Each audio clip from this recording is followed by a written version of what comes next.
I woke before dawn on the day we'd lay Harold to rest, 61 years together, and this was our final goodbye. I'd pressed my navy blue dress the night before, the one he always said made my eyes sparkle, even as those same eyes had grown cloudy with cataracts. You'll always be my Savannah beauty, he'd say. My hands trembled as I fastened my pearls. Harold's gift on our 40th anniversary. Outside my window, the Spanish moss swayed in the old oak trees lining Abercorn Street, just as it had when we'd bought this Victorian home back in '72. The morning light filtered through, casting shadows across Harold's side of the bed, made up neat as a pin, untouched for a week now. At 87, I'd attended enough funerals at First Presbyterian to know what to expect. Pastor Mitchell would speak kindly. The church ladies from my old teaching days would bring those little finger sandwiches with the crust cut off. Our sons would handle the arrangements with dignity. That's what I expected. But when Mabel Henderson, my neighbor of 30 years, picked me up in her Buick, her husband Thomas insisting on driving us both, I didn't expect the chapel to be so empty. Just a smattering of faces spread across the pews like forgotten islands in a vast sea. Where was everyone? Harold had taught chemistry at Savannah High for 32 years before becoming department head. He'd coached Little League at Forsyth Park into his 70s. He'd served on the library board, the Historical Preservation Committee. Your boys called to say they're running late, Mabel whispered, squeezing my hand as we settled into the front pew. Traffic on I-95, they said. I nodded, smoothing my dress over my knees. The organ played softly, Harold's favorite hymn, Amazing Grace. Pastor Mitchell caught my eye from across the room, his face a practiced mask of sympathy. How many widows had he comforted just like this? 20 minutes past the hour, my eldest, Gregory, finally arrived, all expensive cologne and that flashy Rolex catching the light as he slid into the pew. No apology, just a quick peck on my cheek that barely grazed my skin. Traffic was a nightmare, he muttered, checking his phone. Mark's still parking, he brought Brenda and the kids. When they finally arrived, my youngest son, Mark, his wife, Brenda, and my 3 teenage grandchildren, I felt a momentary lift in my chest. Family. At last. But Brenda's eyes swept over me, lingering on my dress, my sensible shoes. I caught her whispering to her daughter Emma. Couldn't she have worn something from this century? Your grandfather's funeral, for heaven's sake. The service began. Pastor Mitchell spoke about Harold's dedication to education, his gentle spirit, his devotion to family. I clutched my handkerchief, the one Harold had monogrammed for our 50th anniversary, and tried to focus on the good memories. But all I could see was my grandchildren, heads bent over glowing screens. During the eulogy, their grandfather's eulogy. Halfway through the service, I caught snippets of Mark and Gregory whispering behind my back. Need to clear the house quickly. Real estate market in Savannah is hot right now. Doesn't need all that space anymore. I stared straight ahead, my spine stiffening like it used to when I'd catch students passing notes in my classroom. 61 years with Harold, 42 years as principal at Chatham Academy, and now I was, what? An inconvenience? A loose end to be tidied up? After the service, standing beside the casket with its spray of white roses, I waited for embraces that never came, for condolences that felt hollow when they were offered. Mabel and Thomas stood loyally beside me while my own family clustered near the door, Gregory checking his watch every few minutes. Mom, we've got to get the kids back for evening activities, Brenda said, not quite meeting my eyes. We've booked rooms at the Hyatt on River Street. We'll come by tomorrow to start sorting things. I nodded, my voice momentarily lost. Start sorting things. Like Harold's life, our life was just another chore to be checked off a list. As they filed out, I heard Gregory's voice clearly. We need to cash out the old place fast before probate hits. The market won't stay this hot forever. I stood there, my hand resting on Harold's casket, suddenly feeling every one of my 87 years. I wasn't just burying my husband today. I was becoming invisible. Mabel and Thomas insisted on driving me home after the burial. The Savannah humidity clung to us like wet silk as we made our way back to the house on East Jones Street. Our house, mine alone now. Thomas carried in the small box of Harold's personal effects from the hospital while Mabel put on a kettle for tea. You sure you don't want me to stay tonight, Eloise? Mabel asked, her kind eyes searching my face. It's no trouble at all. I shook my head. I need to get used to the quiet sometime. What I didn't say was that I needed to cry without an audience to speak to Harold's ghost if he came looking for me. After they left, I sat in our parlor where the ceiling fans spun lazily overhead just as they had for decades. Harold's armchair, the burgundy leather one from McAllister's Fine Furniture on Broughton Street, still held the impression of his body. I ran my fingers over the armrest, worn smooth from years of his hands resting there while he read the Savannah Morning News every evening. The house creaked and settled around me, its familiar sounds suddenly foreign without Harold's presence. No one had offered to stay the night with me. Not my sons, not their wives, not even my grandchildren. Just yesterday, in this very room, Gregory had been discussing funeral arrangements while simultaneously texting his business partners in Atlanta. His real estate development company was in the middle of a critical acquisition, he'd explained, as if that justified his distraction. I pulled out the photo album from the mahogany sideboard, the one Harold had refinished himself 30 years ago. Our wedding at First Presbyterian back in '62, me in my mother's lace gown, Harold so handsome in his father's suit. Our first home on Victory Drive, tiny but ours. Gregory's birth in '65, Mark following in '68. The sacrifices leapt from these fading photographs. Working summers at Tybee Island gift shop to pay for Gregory's tuition at Emory. Selling my grandmother's silver to cover Mark's down payment on his first practice when the banks turned him down. Harold taking on extra chemistry classes at Savannah Technical College so we could help with their first homes, their weddings, their children. The next morning, my phone rang before I'd even poured my coffee. Brenda's name flashed on the screen. Harold had insisted I learn to use a smartphone 2 years ago, so you can see pictures of the grandkids, he'd said. Eloise, she began, without so much as a good morning. I was wondering about that silver tea service Harold always promised me, the one from his mother. I thought I might take it back with us tomorrow, save you the trouble of shipping it later. I gripped the counter, steadying myself. The tea service had been in Harold's family for 4 generations. His mother had given it to me on our wedding day, not to Brenda, not to anyone else. I'm not quite ready to part with things yet, Brenda, I said carefully. A beat of silence. Of course, she replied, her voice tight. It's just that, well, Gregory mentioned you might be downsizing soon. Moving into assisted living, perhaps? Magnolia Gardens has a lovely facility.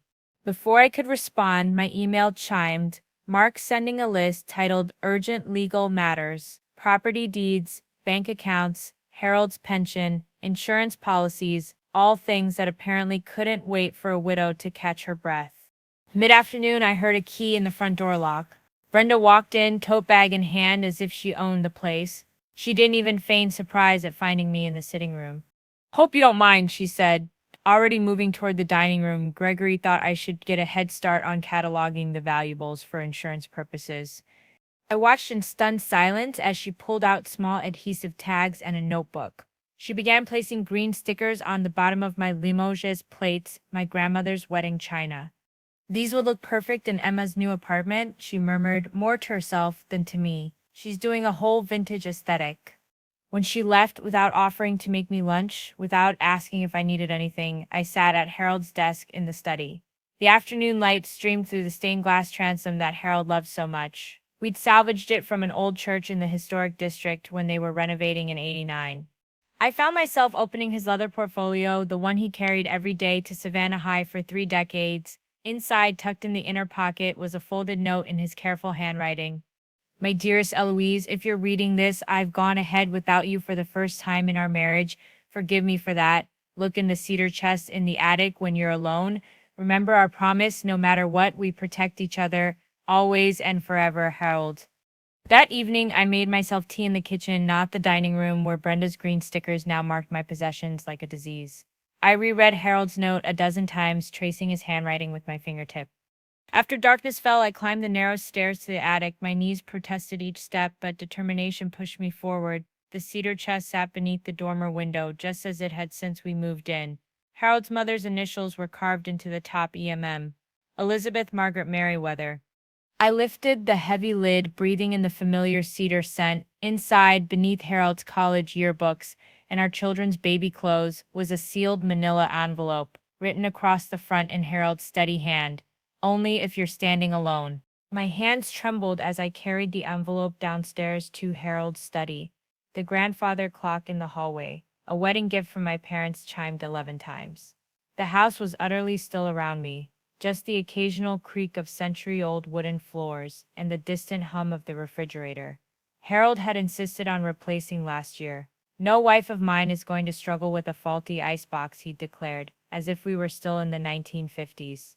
I settled into his leather chair, the one that still held the indentation of his frame. The desk lamp cast a warm circle of light as I carefully opened the envelope. Inside was a notarized letter, several folded documents, and a small brass key I didn't recognize. The letter began simply, "My dearest Eloise, my partner, my heart." I took a deep breath, hearing Harold's voice in every written word. "If you're reading this, I've left this world before you, and for that I'm deeply sorry. We always said we'd go together, holding hands like we did at Tybee Beach all those summers. But life rarely follows our plans, does it?" I smiled through forming tears. Harold always did have a way with words, surprising for a chemistry teacher. "Louise, do you remember James Chen? That brilliant boy I taught in '86. The one who could barely afford his school supplies but had a mind that could unravel the mysteries of the universe. You insisted we help him apply to MIT. And when he got in, you took money from our vacation fund to buy him a proper winter coat for those Boston winters." Of course I remembered James. Such a polite young man, always called me Mrs. M because he struggled with Merriweather. James founded Chentech in 1997. When he brought his company public in 2004, he insisted I accept an investment position. He said it was repayment for the chemistry lessons, the recommendation letters, and that winter coat you sacrificed for. I used the small inheritance from my father as initial investment. I paused, my heart suddenly racing. Harold had never mentioned any substantial investment. "I've never told you the full extent of this investment, my love. At first it was because I didn't want to raise hopes. Later, as it grew beyond my wildest expectations, I wanted to protect you and us. Our boys were already becoming different as they built their own wealth. I saw how they changed when money entered the equation, how it altered them. I didn't want that for us, for our relationship with them. I wanted them to visit because they loved us, not because they anticipated an inheritance." My hands were shaking so badly now that I had to place the letter on the desk to continue reading. "The enclosed documents will show you the full extent of what you now possess. The total value as of last quarter's statement exceeds $50 million. I gasped, the room suddenly spinning around me. 50 million? That couldn't be right. Harold and I had always lived comfortably but modestly on educators' salaries. Our splurges were simple: season tickets to the Savannah Theater, annual trips to Charleston, rare books from E. Shaver Bookseller on Madison Square. Miranda Cole at Southern Trust Bank on Bull Street has managed these assets for 15 years. The enclosed key opens safe deposit box hash 247 at their main branch, containing additional documentation, some cash reserves, and your grandmother's jewelry I claimed was lost during our move in '89. Forgive me that small deception. I wanted to surprise you for our 50th anniversary, but then decided to wait. I touched the small brass key with wonder. Miranda Cole, I knew her. A serious-minded woman who served with me on the Savannah Historical Library Foundation board. The letter continued with detailed information: offshore accounts in the Caymans, properties purchased through blind trusts in Hilton Head and Asheville, stock portfolios, bonds, even a small tech venture fund Harold had apparently been quietly managing. "All of these assets are in your name, Eloise. I transferred everything years ago with Miranda's help. The trusts are ironclad. No one, not our sons, not their spouses, not even the IRS, can touch what's yours." I had to stand pacing the room as I tried to process what I was reading. The Herald I knew clipped coupons from the Sunday paper and insisted on turning off lights in empty rooms. The Herald I knew wore the same tweed jacket with leather elbow patches for 20 years. And all this time, I returned to the letter, my legs unsteady beneath me. "You inspired every bit of generosity I've ever shown, Eloise. When I gave anonymously to the Children's Hospital, it was because I remembered how you stayed up nights with Gregory during his asthma attacks. When I funded scholarships for first-generation college students, it was because I saw how you mentored those young teachers at Chatham Academy. You always taught me that money is only valuable when it creates opportunity for others. Tears flowed freely down my cheeks now. Harold, my Harold. The letter's final paragraph pierced my heart. I've observed our children closely these past years, Eloise. I've seen how they look past you, how they dismiss your wisdom, how they visit out of obligation rather than love. I've heard their whispers about the house, about managing you after I'm gone. So I leave you with this advice, my love. If they ignore you in death, don't let them profit from your life. Use this gift wisely. Create the legacy we always dreamed of. And remember, you were never just Harold's wife. You were always the backbone, the heart, the strength of everything we built. He signed it simply, yours through eternity, H. I sat in Harold's chair until dawn broke over Savannah. The document spread before me like a roadmap to a country I never knew existed. The grandfather clock chimed 6 times as I finally reached for the telephone. My fingers, somehow steadier now than they'd been in years, dialed the number on Miranda Cole's business card, attached to the letter. When her answering service picked up, I left a simple message. This is Eloise Merriweather. I think it's time. Miranda Cole suggested we meet at the Griffin Tea Room on Madison Square, neutral ground. She called it Walls Have Ears in This Town, she said when she returned my call at precisely 8:30 that morning. Her voice was crisp, professional, but there was warmth there too. The warmth of someone who'd kept Harold's confidence all these years. I dressed with purpose that morning, not the black morning clothes my family expected, but my pale blue suit with the pearl buttons. The one I'd worn as principal on the first day of school each year at Chatham Academy, battle armor of a different kind. The tea room was nearly empty at 10 a.m. on a Tuesday, Victorian elegance, stained glass, the scent of jasmine tea and fresh scones. Miranda was already seated in a corner booth, a leather portfolio before her. At 47, she had the confident bearing of a woman who managed wealth for a living, straight posture, discerning eyes, not a hair out of place in her sleek bob. Mrs. Merriweather, she said, standing to greet me. Harold always said you'd call someday. I just wish it were under better circumstances. Over Earl Grey tea and untouched lemon scones, Miranda laid out the full landscape of my new reality. The numbers were staggering. Harold hadn't exaggerated, $52.7 million to be precise. Chentech had become a major supplier of specialized microprocessors for medical imaging equipment. The early investment Harold made had multiplied beyond anyone's wildest expectations. Harold was brilliant at reinvestment, Miranda explained, showing me spreadsheets that might as well have been written in Sanskrit. He never touched the principal. He lived entirely on his pension and your retirement fund. But why? I asked, my voice barely above a whisper. Why keep this from me? Miranda's eyes softened. He said you would have insisted on helping too many people too quickly, that your generous heart would have given it all away within a year. She smiled. He wanted to create something sustainable, something that would outlast both of you. By noon, my head was swimming with information about trusts, foundations, estate laws, and tax implications. But one thing was crystal clear. Harold had ensured that I alone controlled everything.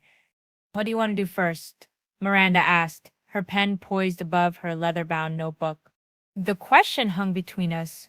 What did I want? For so many years, what I wanted had been secondary to my husband's career, to my children's needs, to my school's requirements. Now at 87, I was being asked to articulate desire. I want to revoke any power of attorney my sons might claim, I said, surprising myself with the firmness in my voice. Miranda nodded, making a note. Already prepared. Just needs your signature. I want to update my will. We can meet with Josephine Barrett at Barrett and Whitfield tomorrow. She's discreet and specialized in complex estates. I took a deep breath, and I want to establish a scholarship fund for young women entering education, specifically future principals, $5 million to start. Miranda's pen paused momentarily, but her expression remained professionally neutral. The Eloise Merriweather Education Leadership Fund. It has a nice ring to it. For underprivileged Black girls, I added, I was the first female principal at Chatham, but it took another 15 years before Darlene Washington became the first Black female administrator in our district. That's too long. Miranda smiled then, a genuine smile that reached her eyes. Harold said you'd know exactly where to start. We spent the next 3 days in a whirlwind of meetings. Southern Trust Bank's executive conference room became my war room. I signed documents until my fingers cramped. I revoked the dormant power of attorney papers I'd signed years ago. I established the scholarship fund.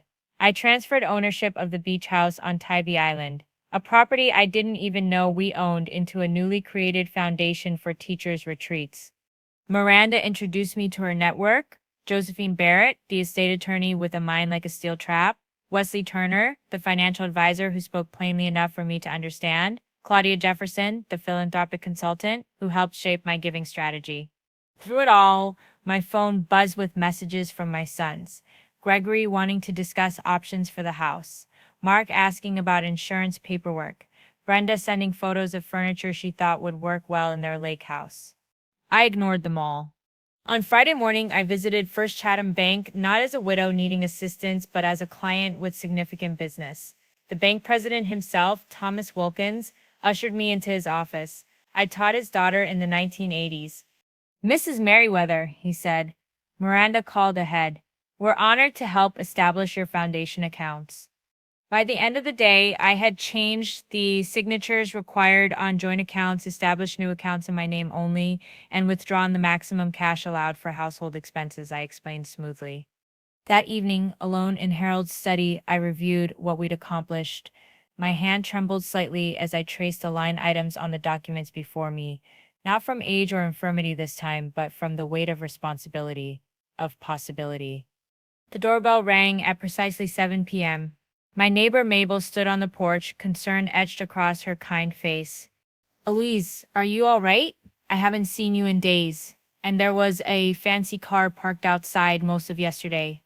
I smiled, suddenly realizing I hadn't shared my news with anyone outside the financial team, not even dear Mabel, who had brought me soup and companionship for decades. "I'm better than all right, Mabel. Would you like to come in for some tea? I have quite a story to tell you." Over Earl Grey and lemon cookies, I gave Mabel the abbreviated version. Her eyes widened, her teacup frozen halfway to her lips. "Harold did what? 50 million? Our Harold? The man who complained about the price of bacon every Sunday after church?" We laughed together, and it felt good, the first real laugh since Harold's passing. "What will you do about the boys?" Mabel finally asked, her voice lowered as if they might hear us. I straightened in my chair, feeling the familiar resolve that had carried me through 4 decades as an educator. "They'll learn that there are no more surprises at my house without my permission, no more plans made about my future without my input." I smiled, feeling Harold's presence beside me, and they're about to discover that their mother isn't quite as helpless as they thought. My phone chimed with a text message from Mark: "Family meeting tomorrow. Gregory's idea. Need to discuss important matters. 7 p.m. at Garibaldi's on Congress Street. Don't worry about transportation. Brenda will pick you up." I showed the message to Mabel, who raised an eyebrow. "An ambush dinner," she murmured. "Indeed," I replied, feeling strangely calm, "but they don't know I've changed the rules of engagement." I declined Brenda's offer of transportation with a simple text: "I'll meet you there." Then I called James at Savannah Luxury Car Service, the same company that had driven Harold and me to our anniversary dinner at Elizabeth on 37th last year. A touch of extravagance Harold had insisted upon. 60 years deserves more than just our old Buick, he'd said. I dressed with deliberate care, my dove gray dress with the mandarin collar, Harold's mother's pearls, and the diamond earrings Harold had given me on our 50th anniversary. Not ostentatious, but dignified. Principal Merriweather, not just Grandma Eloise. When James pulled up in this sleek black Lincoln, Mabel was watching from her porch across the street. She gave me a thumbs up as I carefully settled into the back seat. "You show him who's boss," she'd said earlier. "You ran Chatham Academy for 42 years. You can handle 3 entitled adults and their spawn." Garibaldi's on Congress Street was one of Savannah's finer establishments: white tablecloths, soft lighting, discreet service. I'd chosen it for my retirement dinner 19 years ago. The fact that my sons had selected it for their intervention struck me as both ironic and fitting.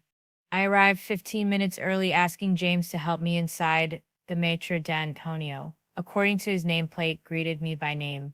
"Mrs. Merriweather, your family hasn't arrived yet, but your table is ready. May I escort you?" I nodded, taking his offered arm. As we walked through the dining room, I spotted familiar faces: Judge Carlton and his wife at one table, Dr. Peterson from Memorial Health at another. Small nods of recognition passed between us. Savannah was still in many ways a small town disguised as a city. Antonio seated me facing the entrance, my preferred position, as Harold well knew. I ordered a glass of white wine, something I rarely did. Tonight felt like an occasion that required fortification. At precisely 7:02, Gregory arrived alone, checking his phone as he followed Antonio to the table. Mom, he said, seeming surprised to find me already seated. You're early. He leaned down to kiss my cheek, his expensive cologne enveloping me. The same brand Harold had always found too strong. I'm precisely on time, I corrected gently. You taught me punctuality, remember? Early is on time is late.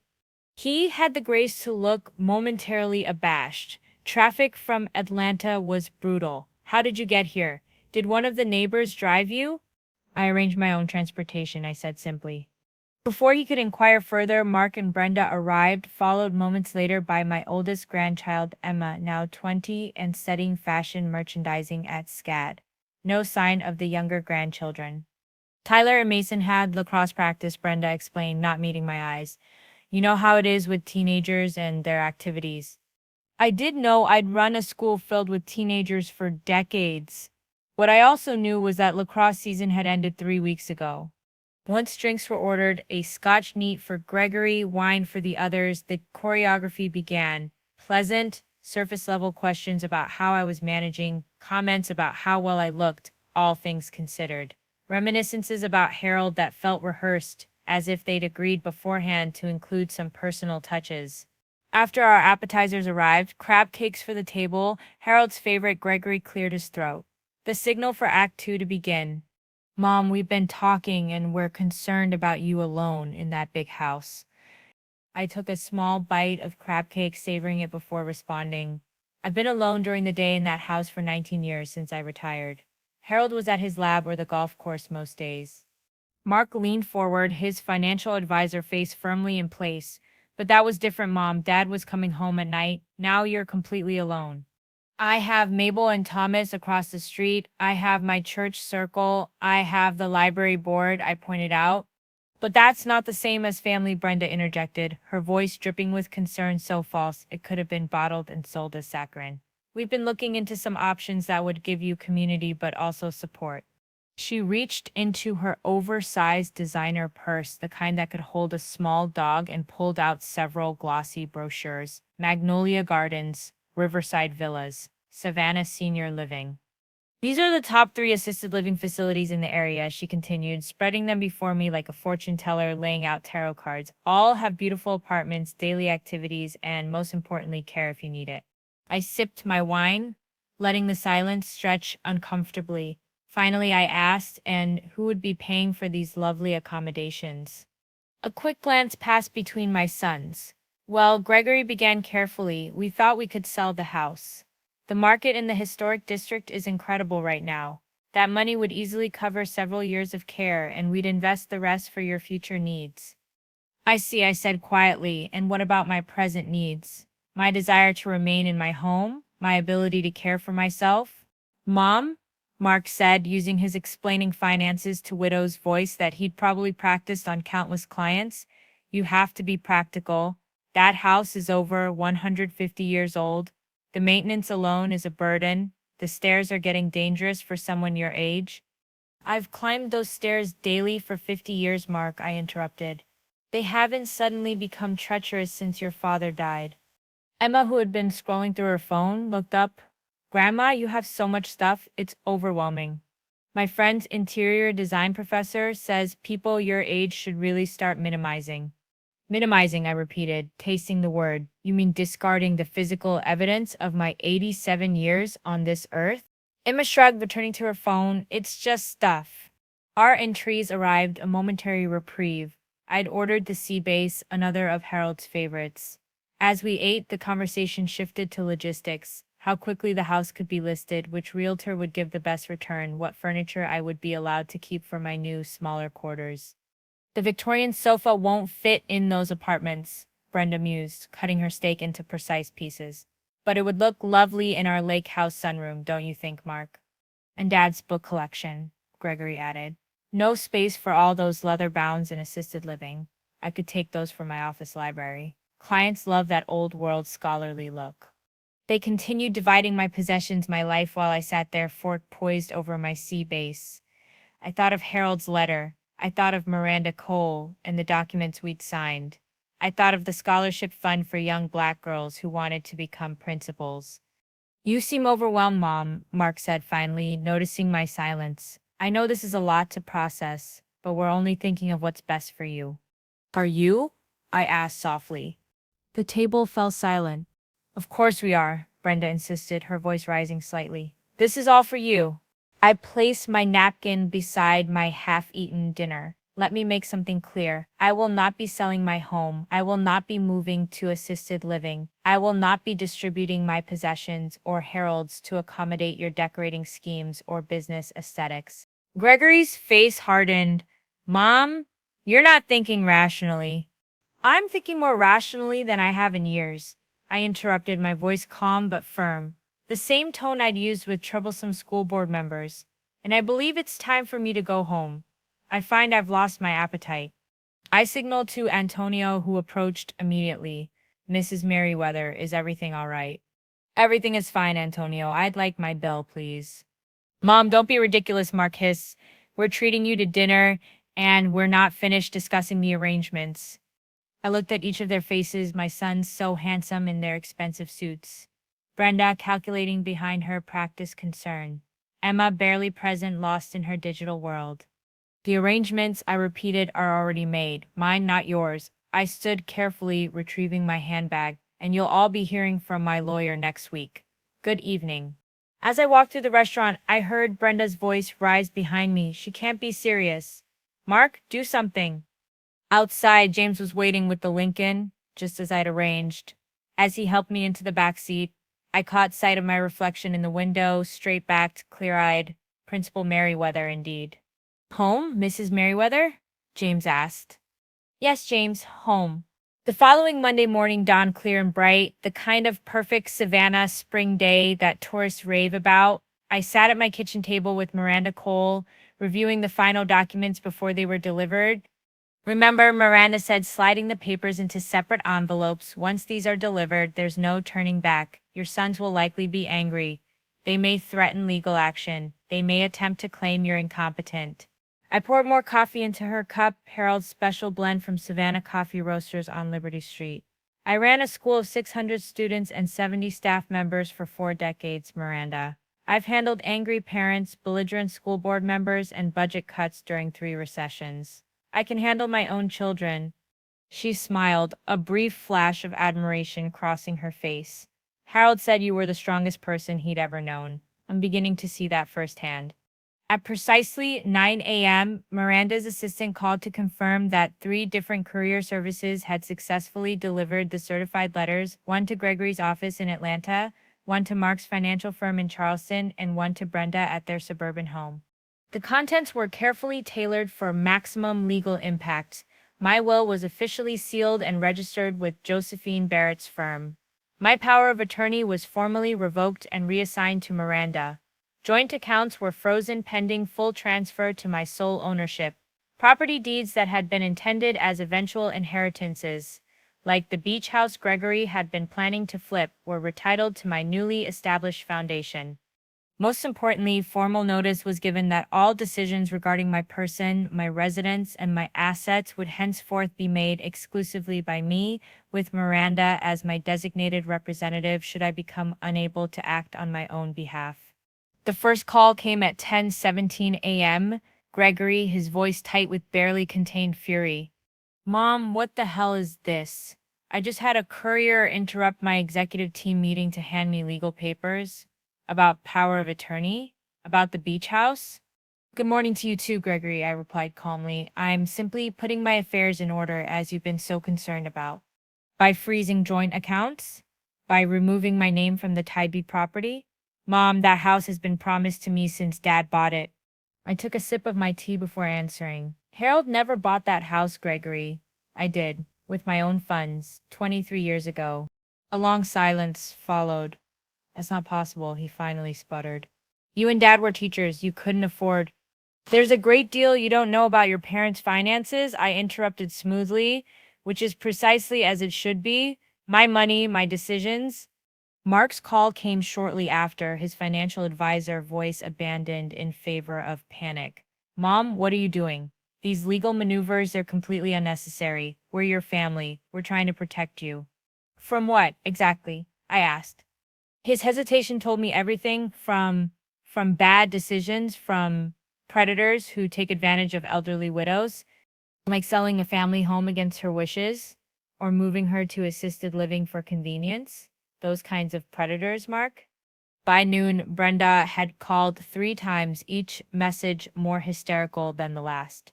The final voicemail threatened public humiliation. I'll tell everyone at First Presbyterian what you're doing to this family, how you've turned on your own children after everything we've done for you. Miranda, who had stayed through the morning calls, raised an eyebrow. Interesting definition of done for you. I wonder if she means the green stickers on your china or the brochures for assisted living. I couldn't help but laugh, a genuine, liberating sound that echoed through the kitchen. Harold would have enjoyed this part, I admitted. He always did appreciate irony. By mid-afternoon, something unexpected happened. My phone began ringing with calls from friends and community members, not about the legal notices, which were private, but about the scholarship fund, which had been announced in that morning's Savannah Morning News. Eloise, this is magnificent, exclaimed Dorothy Washington, my former vice principal and Darlene's mother. $5 million for Black girls pursuing education leadership? Harold would be so proud. Pastor Mitchell called from First Presbyterian. The church board is overwhelmed by your generosity, Eloise. The youth music program endowment will change lives for generations. Even Judge Carlton, who had seen me at Garibaldi's, called to offer his support. Heard through the grapevine that your boys are raising a fuss. Need me to have a word with them, remind them about elder respect. I thanked them all, gratified by their support, but careful not to reveal the full extent of my resources. That evening, Mabel brought over a casserole and the latest gossip. Town's buzzing about your scholarship fund, she said, settling into Harold's chair, but that's not all they're talking about. Brenda's been calling everyone who'll listen, claiming you've had some kind of breakdown. Says you've fallen in with unsavory financial advisors who are taking advantage. I sighed, unsurprised but disappointed. And what do people think about that? Mabel snorted. Honey, you taught half this town's children. You've served on every major board and committee. Nobody with sense believes a word of it. Martha Jenkins, you remember, from the garden club, told Brenda to her face that if anyone knew how to manage affairs properly, it was Principal Merriweather. As evening fell, I sat in Harold's study, reviewing the day's events in the leather journal I'd kept for 40 years. The familiar ritual brought comfort, even as my world transformed around me. I wrote about the calls, both angry and supportive. I detailed the legal maneuvers Miranda had executed with such precision. I recorded my own feelings, not just satisfaction, but genuine peace. My cell phone chimed with the text message. Gregory, this isn't over, Mom. I've contacted my attorneys. The beach house has been promised to me for years.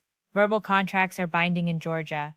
I didn't bother responding. Instead, I opened my email to find a message from Miranda with an attachment, an eviction notice for the beach house on Tybee Island. Gregory had apparently been using it as a weekend rental property for years without permission, without sharing the income, without even telling me. The notice gave him 30 days to remove his belongings from the property that would soon become a retreat center for burned-out teachers. Do you want me to send this? Miranda had written in the email. I stared at the screen for a long moment, remembering Gregory as a little boy building sandcastles on Tybee Beach. Remembering how Harold had taught him to swim in those gentle waves. Remembering how we'd scrimped and saved for family vacations there before we could afford our own place. Then I remembered his voice at the funeral, cash out the old place fast before probate hits. I clicked reply and typed 2 words, send it. 2 weeks later, the conference room at Barrett and Whitfield law offices gleamed with old-world elegance, polished mahogany table, leather chairs, oil paintings of Savannah landmarks. The kind of southern grandeur that intimidates without trying. I'd selected this venue deliberately, with Josephine Barrett's approval. Psychological advantage, she'd said with a knowing smile when I explained my reasoning. Your family needs to understand they're on your terrain now. I arrived 30 minutes early, accompanied by Miranda. We settled at the head of the table, arranging the documents in precise order. My hands were steady, my mind clear. I'd slept better these past 2 weeks than I had in years. the sleep of someone who has finally set down a heavy burden. Gregory arrived first, flanked by a young attorney with an expensive haircut and an aggressive posture. Mark and Brenda followed minutes later, their usual confidence visibly diminished. Emma slipped in last, looking genuinely uncomfortable, the first authentic emotion I'd seen from my granddaughter in years. Thank you all for coming, I began. Once everyone was seated, I've asked Josephine Barrett to conduct this meeting as my personal attorney. Gregory's lawyer leaned forward. Before we begin, I'd like to register my client's formal objection to these proceedings. Mrs. Merriweather's recent behavior suggests diminished capacity. Josephine, a formidable woman in her 60s with steel gray hair and a voice like smooth bourbon, cut him off. Mr. Edwards, I have on file a complete neurological and psychological evaluation of Mrs. Merriweather conducted last week by Dr. Caroline Maida at Emory University Medical Center. Those results confirm what everyone in Savannah already knows. Eloise Merriweather is of sound mind, exceptional intelligence, and full legal capacity. So unless you'd like me to question your professional judgment in front of your client, I suggest we proceed. Gregory's face flushed with anger, but his lawyer subsided, jotting furious notes. Now then, Josephine continued, opening a leather portfolio. We're here to review the provisions Mrs. Merriweather has made for her estate. While this is not technically a will reading, as Mrs. Merriweather is very much alive, she wishes to be fully transparent about her intentions. I watched my family's faces as Josephine began detailing the allocations. The shock when she mentioned the full value of my estate, approximately $52 million in liquid assets, properties, and investments. The disbelief when she explained that Harold and I had quietly amassed this fortune through strategic investments over decades. The dawning horror as they realized what was and wasn't coming their way. $15 million to the Savannah Community Foundation, earmarked for education, historical preservation, and youth arts programs. Mark's mouth opened, then closed without speaking.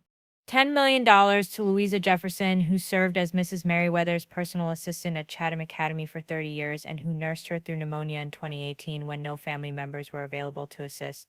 Brenda's face contorted. That maid? $10 million to your secretary? She saved my life, I said quietly. When I couldn't breathe, she slept in a chair by my hospital bed for 4 nights. Where were you, Brenda? At your lake house, as I recall. Too busy to drive to Savannah. $5 million to First Presbyterian Church's youth music program, creating the Harold Merriweather Memorial Music Endowment. Gregory shook his head in disbelief. This is insane. Dad would never have wanted. Your father established these allocations with me years ago, I interrupted. This is precisely what he wanted. Josephine continued, her voice steady and professional. The family home on East Jones Street will be donated to the Savannah Literacy Council to be converted into the Harold Merriweather Reading Center after Mrs. Merriweather no longer requires residence there. Emma, who had been silent until now, looked up. You're giving away the house? Where all our Christmas memories are. I regarded my granddaughter carefully. When was the last time you spent Christmas in that house, Emma? You were 14, I believe. 6 years ago. Before the Aspen Ski Lodge became your family's holiday tradition. She had the grace to look down. Josephine cleared her throat. As for direct family bequests, Mrs. Merriweather has allocated the following to Gregory Merriweather, $1. The room fell silent. To Mark Merriweather, $1. Mark's face drained of color. To Brenda Merriweather, $1. Brenda stood abruptly. This is elder abuse, manipulation. You've been poisoned against your own family. Her voice rose to a shriek. We're contesting this, all of it.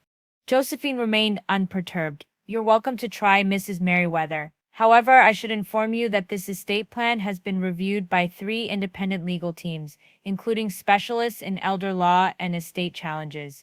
Additionally, Mrs. Merriweather has video documentation of family conversations demonstrating clear intent to dispose of her property against her wishes, including, I believe, last month's dinner at Garibaldi's. My sons exchanged panicked glances as Josephine continued. The restaurant's security camera footage has been preserved, along with audio recorded on Mrs. Merriweather's personal device.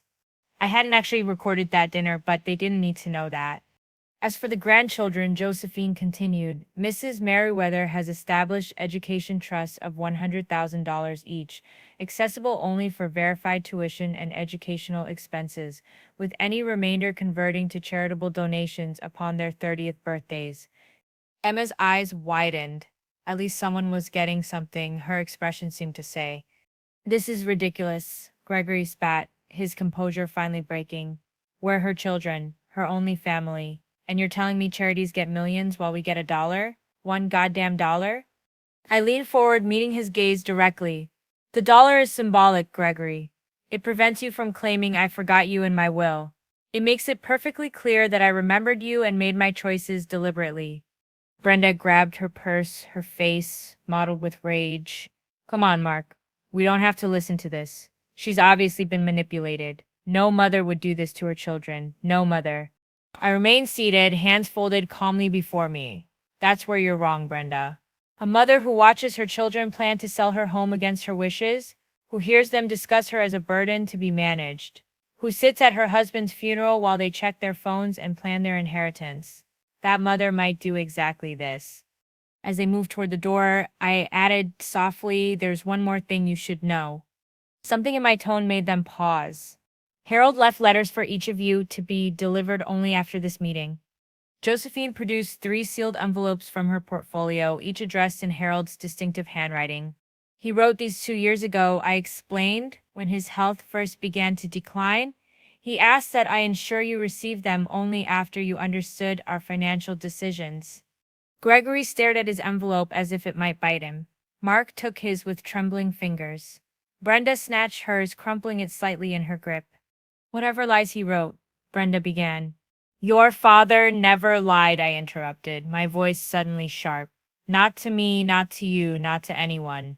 That was his greatest virtue and sometimes his greatest flaw.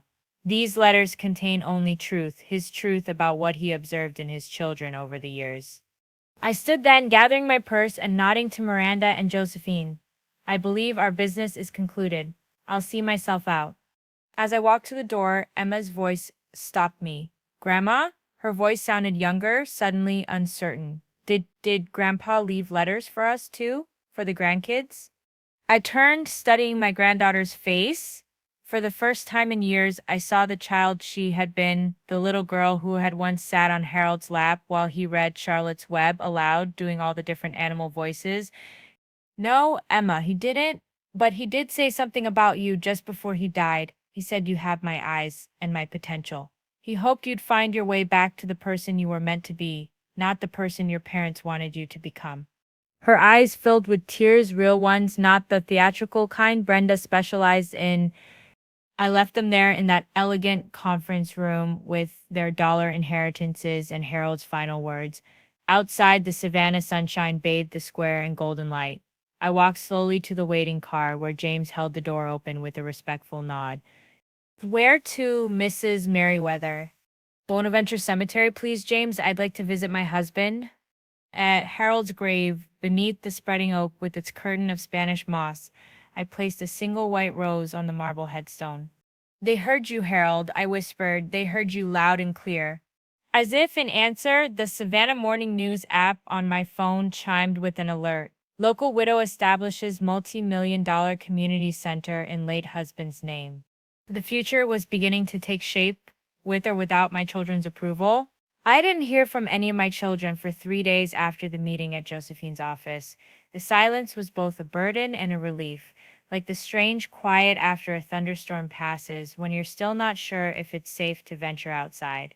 I spent those days in Harold's study, organizing his papers, reading through old correspondence, touching the spines of books he'd treasured. On the 4th day, my doorbell rang shortly after breakfast.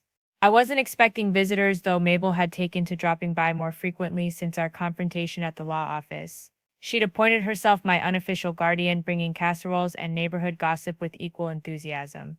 But it wasn't Mabel at my door. It was Mark, standing on my porch looking as if he'd aged a decade in 4 days. His normally immaculate appearance was disheveled, shirt wrinkled, tie askew, hair uncombed.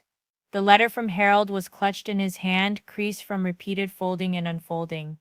Mom, he said, his voice hoarse. Can I come in?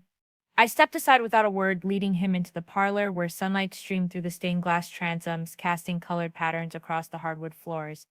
Mark stood awkwardly in the center of the room, looking at everything and nothing: the family photos on the mantel, the antique clock that had been Harold's grandfather's, the worn spot on the rug where Harold had paced while grading papers for 40 years. Would you like some tea? I asked, falling back on the southern hospitality that had been drilled into me since childhood. He shook his head. I can't stay long. I needed to see you after reading Dad's letter. I settled into my chair, waiting. Whatever Harold had written, it had clearly shaken my younger son to his core. He knew everything, Mark finally said, his voice barely above a whisper. About the money I borrowed from him in 2008 and never repaid. About the times I canceled visits because of work emergencies that were actually golf tournaments. About how I've treated you. He swallowed hard. He said he'd been keeping a journal for 30 years, recording all the times we disappointed you, all the sacrifices you made that we never acknowledged. I nodded slowly. Harold's journal, a leather-bound volume he wrote in each night before bed. I never read it, respecting his privacy as he had always respected mine. Brenda's furious, Mark continued, pacing now. She tore up her letter after reading the first page. Dad called her. He stopped himself. It doesn't matter what he called her. It was accurate. And Gregory? I asked softly. Mark's laugh was hollow. Gregory's doing what Gregory always does, throwing money at the problem. He's hired 2 more attorneys to contest the will. He's convinced there's a loophole somewhere. He paused. Is there a loophole? I shook my head. Harold and I worked with the state planners for 15 years to ensure there wasn't. Your father was many things, Mark, but careless was never one of them. Mark sank onto the sofa, the fight seemingly draining from him. How did we get here, Mom? When did we become this? I considered the question carefully, thinking back through the decades. It didn't happen overnight. I finally said it was gradual, success by success, achievement by achievement. You boys were so determined to outpace your humble beginnings that you forgot there was nothing humble about how you were raised. Your father and I gave you values, education, security, love. Somewhere along the way, you decided that wasn't enough, that happiness lay in bigger houses, fancier cars, more impressive titles. Mark stared at his hands. Dad wrote that I was his greatest disappointment, that I had the soul of a teacher like him but chose money instead. The words hung in the air between us. I remembered Mark at 12, patiently teaching neighborhood children how to build model airplanes on our back porch. I remembered his gift for explanation, for making complex ideas simple. How excited Harold had been when Mark showed interest in chemistry, just like his father. You did have that gift, I said gently. You still might. He reached into his pocket and pulled out a small velvet box. I brought this back to you, the necklace you gave me when I graduated from Emory, the one that was your mother's. I remembered it well, a simple gold locket with a tiny diamond chip at its center. Inside was a photograph of my parents on their wedding day. I'd given it to Mark with the promise that he would someday pass it to his daughter. I want you to have it back, he said, placing it on the coffee table. I don't deserve to keep it. I made no move to take it. That necklace was a gift, Mark, given with love, without conditions. But that's just it, he said, his voice cracking. Everything you and Dad ever gave us was without conditions, and look how we repaid you. We sat in silence for a long moment. Outside, a mockingbird sang in the magnolia tree, the same tree Harold had read beneath on summer evenings. I should go, Mark finally said. Brenda's waiting in the car. She refused to come in. Said she'd never set foot in this house again. I nodded, unsurprised. Give her time. Pride takes longer to heal than hearts do. As we walked to the door, Mark hesitated. Can you ever forgive us, Mom, for how we've treated you, for what we were planning to do? I looked at my son, this middle-aged man who still somehow resembled the little boy who had once brought me wildflowers from the backyard. I already have, Mark. Forgiveness was never the issue. It's trust that will take time to rebuild. I touched his arm gently. I've already given the best of me to you, to your brother, to my students, to this community. What you do now is up to you. After Mark left, I took my morning walk through Forsyth Park, nodding to familiar faces along the way. Mrs. Daniels from the Historical Society, Judge Carlton power walking with his golden retriever, Three of my former students, now with gray in their hair, calling out morning Principal Merriweather, as they had for decades. When I returned home, Louise Jefferson was waiting on my porch, my former assistant from Chatham Academy, now in her 60s herself, the woman who had indeed saved my life during that terrible pneumonia when I couldn't breathe and my family was too busy to come. Eloise, she said, rising to embrace me. Miranda Cole called me yesterday. About the money. Her voice wavered on the last word. I can't accept it. It's too much. I took her hands in mine, hands that had typed my correspondence for 30 years, hands that had adjusted my oxygen tube in the hospital when I couldn't do it myself. You're not accepting anything yet, Louise. I'm still very much alive, I smiled. But when the time comes, you will accept it, because you're family, the kind I chose, not just the kind I was born with. We sat on the porch swing, drinking sweet tea and reminiscing about our years at Chatham Academy. As we talked, I unfastened the pearl necklace I was wearing, not Harold's mother's pearls, but another strand, equally precious. These were my grandmother's, I said, placing them in Louise's hands. I'd like you to have them now. She protested, but I insisted. Family heirlooms should go to family, I said firmly, and you, Louise Jefferson, are more family to me than some who share my blood. That afternoon, I attended the ribbon cutting for the first phase of the Harold Merriweather Community Center, the reading room that would eventually expand into the entire house after I was gone. Pastor Mitchell gave the blessing. The mayor said a few words about Harold's contributions to Savannah's educational legacy. Children from the neighborhood performed a short play they had written about the power of books. As I stood to cut the ribbon, oversized scissors in my aged hands, I caught sight of a familiar figure at the back of the small crowd, Gregory standing alone, watching from a distance. Our eyes met briefly before he turned and walked away. Later that evening, I received a notification on my phone, a filing in Chatham County Court. Gregory's lawyers had officially withdrawn their petition to contest my will. No explanation, no apology, just a formal legal retreat. Miranda called moments after the notification appeared. Did you see it? Gregory's backing down. Mark never filed at all. I saw, I said quietly. This is good news, Eloise. It means they've accepted your decisions. I gazed out my window at the deepening twilight, at the oak trees that had witnessed generations of Savannah life. They've accepted that they can't change my decisions, Miranda. That's not quite the same thing. After we hung up, I took Harold's journal from the shelf where I'd found it hidden behind his chemistry textbooks. I'd never read it during our marriage, but now, with everything changed, it felt right to hear his voice through these pages. The entry from our 50th anniversary caught my eye. Eloise thinks I'm the strong one. She's never understood that she's the steel backbone of this family.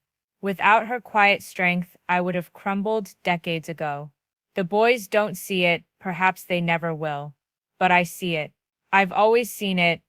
I closed the journal, holding it to my chest as the tears finally came, not tears of grief or anger, but of release. Harold had seen me, had always seen me, and now, finally, I was seeing myself.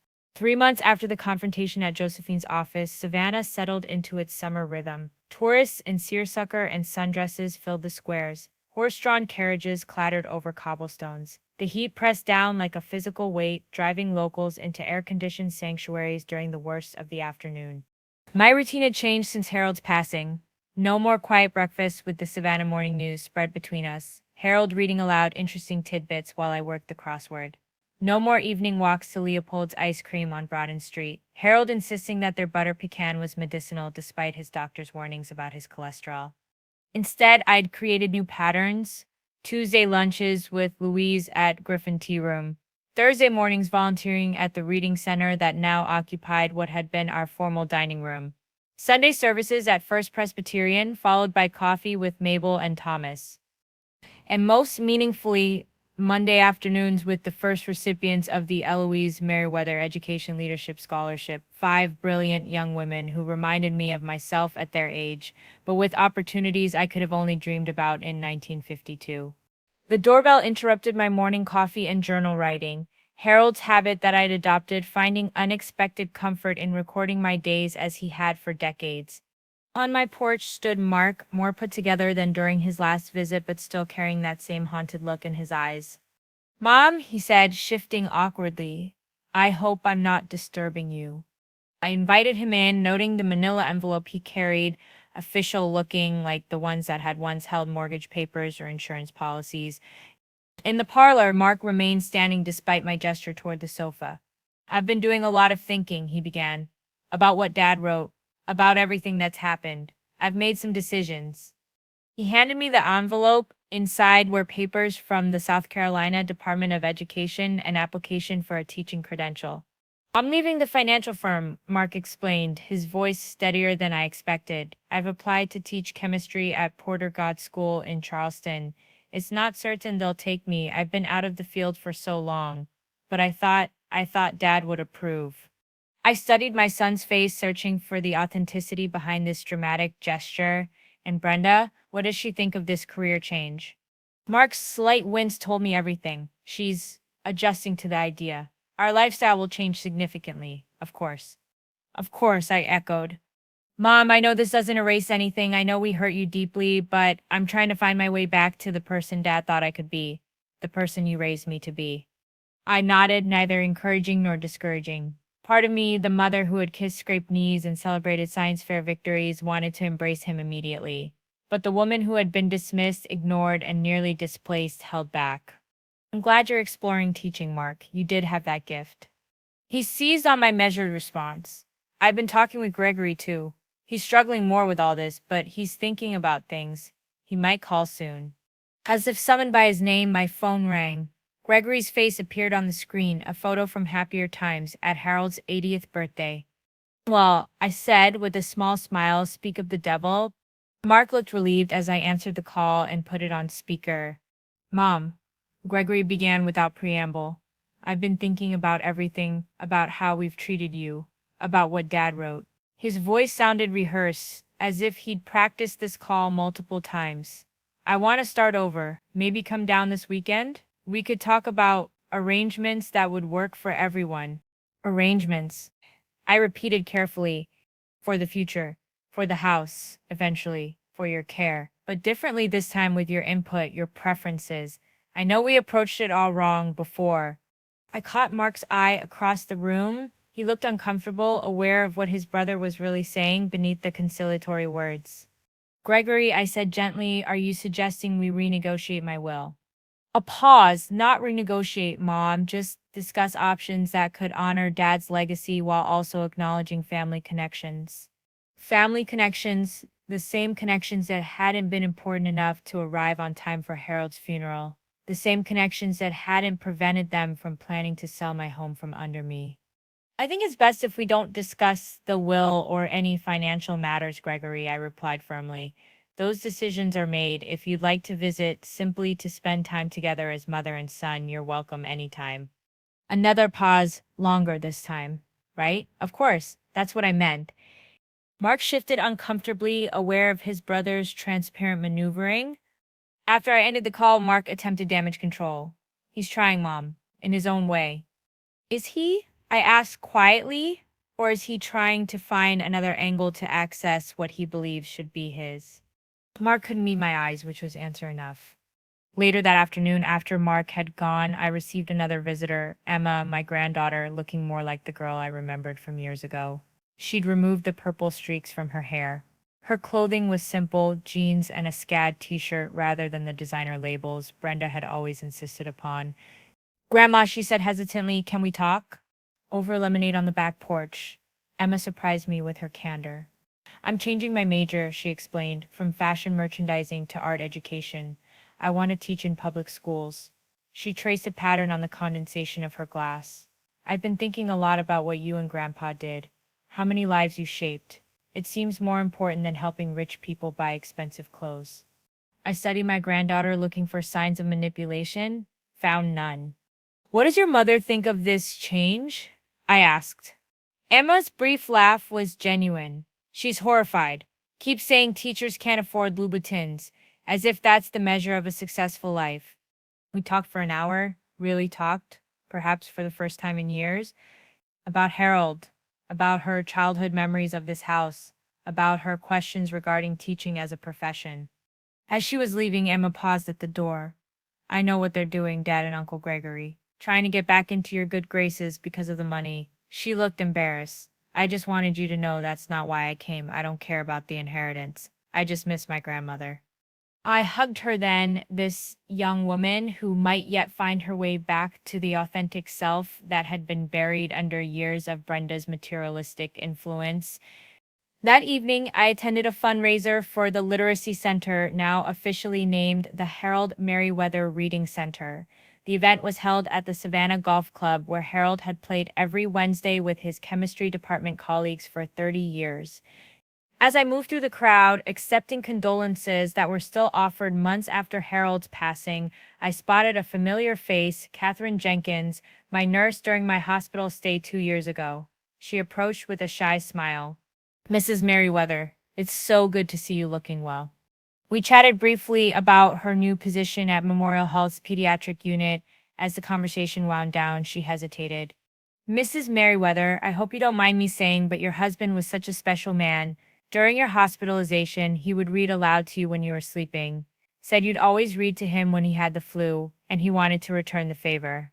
The memory brought unexpected tears, Harold reading Pride and Prejudice in his deep voice because he knew it was my favorite. Thank you for telling me that, Catherine, and please call me Eloise. As I prepared to leave the event, Pastor Mitchell approached with a young girl, perhaps 10 years old, in tow. Eloise, this is Desiree. She's one of our reading program participants and wanted to thank you personally. The girl stepped forward, clutching a handmade card. Thank you for the books, Mrs. Merriweather. I never had my own books before. Without thinking, I opened my arms. Desiree stepped into my embrace without hesitation. You're very welcome, sweetheart. See you next Thursday, Grandma, she asked, using the title all the children at the reading center had collectively bestowed upon me. I wouldn't miss it, I promised. As I drove home with Mabel and Thomas, I felt a sense of clarity I hadn't experienced since Harold's death. My sons might eventually find their way back to authenticity, or they might not. Their journey was their own now. I had given them every advantage, every opportunity, every chance to become men of character. What Harold's letters had revealed to them were merely facts they should have recognized long ago. My new family, the children at the reading center, the scholarship recipients, Louise, Mabel, and Thomas, these were the people who saw me, who valued me for myself rather than what I could provide. That night, I wrote in my journal, I have learned that family isn't always defined by blood. Sometimes it's defined by who stays when everyone else leaves. And sometimes the greatest act of love is setting boundaries with those who cannot respect them. 1 year after Harold's passing, Savannah settled into autumn, my favorite season. The punishing summer heat finally relented, giving way to golden afternoons and evenings, cool enough for light sweaters. The tourists thinned out, and the city belonged once more to those of us who called it home. Much had changed in 12 months. I'd moved from the Grand Victorian on East Jones Street to a charming garden cottage that had once been the property's carriage house. The renovation had been Miranda's idea, allowing me to remain on the grounds, while the main house fully transformed into the Harold Merriweather Reading Center. The best of both worlds, she'd said. Independence and proximity. From my kitchen window, I could see children arriving each afternoon for reading programs, homework help, and the chess club Harold had always wanted to start. The formal parlor where I'd once entertained faculty from Chatham Academy now held story circles for preschoolers. The study where Harold had graded chemistry papers for decades had become a computer lab where teenagers researched college applications. My cottage suited me perfectly, one floor, no stairs to navigate, everything within easy reach. Louise had helped me select which treasures to bring from the main house, Harold's favorite reading chair, our wedding portrait, my grandmother's writing desk. The rest had been thoughtfully incorporated into the center's decor or placed in climate-controlled storage for future museum displays. This morning, like most mornings now, I had a purpose. The garden between my cottage and the main house had become my domain. Harold's beloved roses, hydrangeas, and camellias, now supplemented by a butterfly garden and vegetable plots tended by the center's young participants. I was on my knees, arthritis permitting a short session of weeding, when I heard the familiar voice of Desiree, now 11, and a regular presence in my life. Grandma Eloise, look what I got. She bounded across the lawn, waving a paper. A perfect score on my reading assessment. Miss Washington said I jumped 2 grade levels this year. I straightened carefully, accepting both her report and the exuberant hug that followed. That's wonderful, sweetheart. Harold would be so proud. She had taken to calling my late husband Mr. Harold after seeing his portrait in the center's entryway. Though they had never met, she spoke of him with the familiarity of an old friend.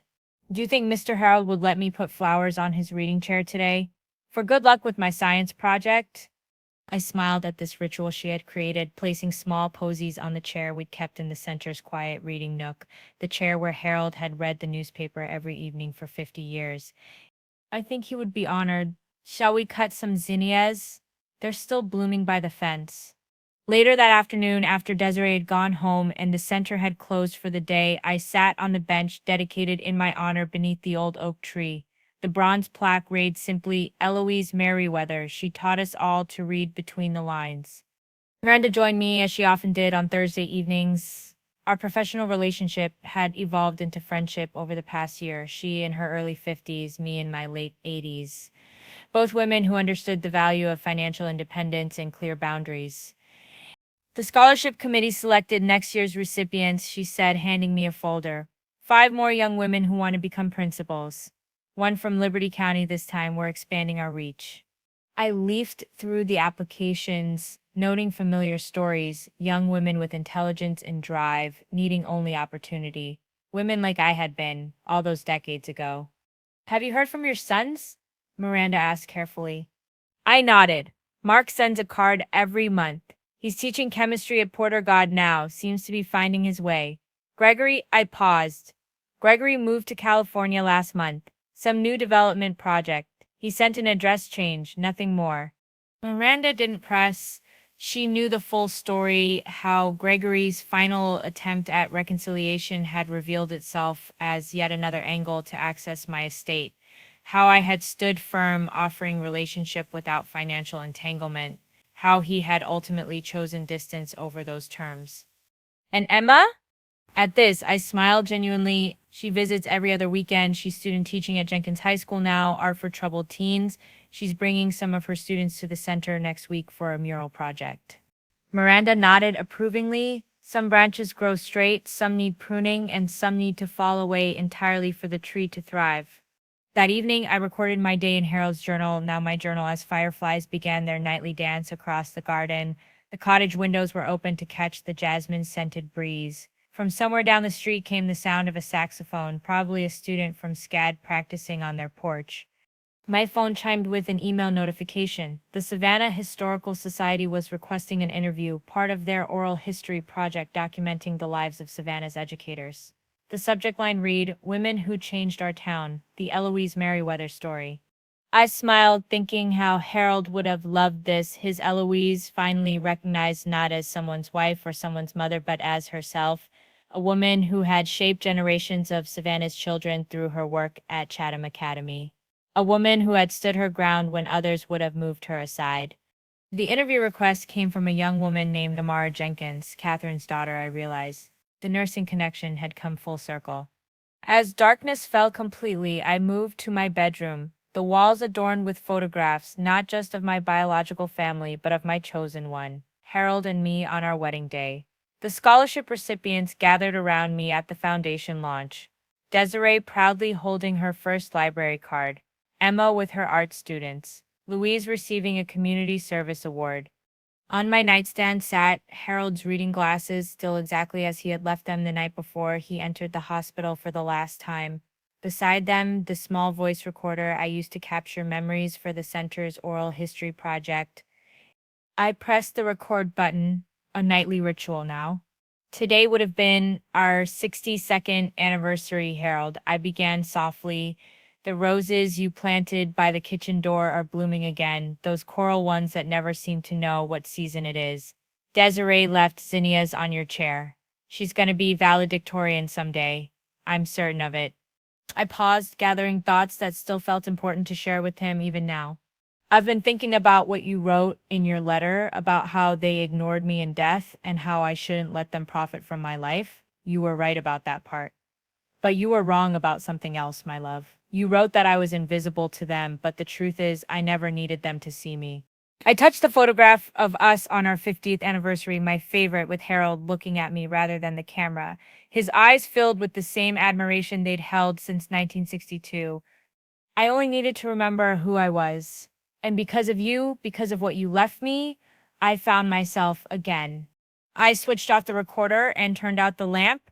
Through my window, I could see the main house, our old home still lit from within, the evening cleaning crew preparing for tomorrow's programs. The stained glass transom that Harold had salvaged now glowed with soft light, casting rainbow patterns across the garden path. In the morning, I would meet with the architect about the center's expansion plans. I would help Desiree with her science project. I would have lunch with Louise and review scholarship applications. I would call Emma to discuss the mural design. I would continue building the legacy that Harold and I had created, not through our children as we once assumed, but through the lives we touched in other ways. As sleep approached, I whispered into the darkness, "Good night, Harold. We did good work, you and I." And it continues.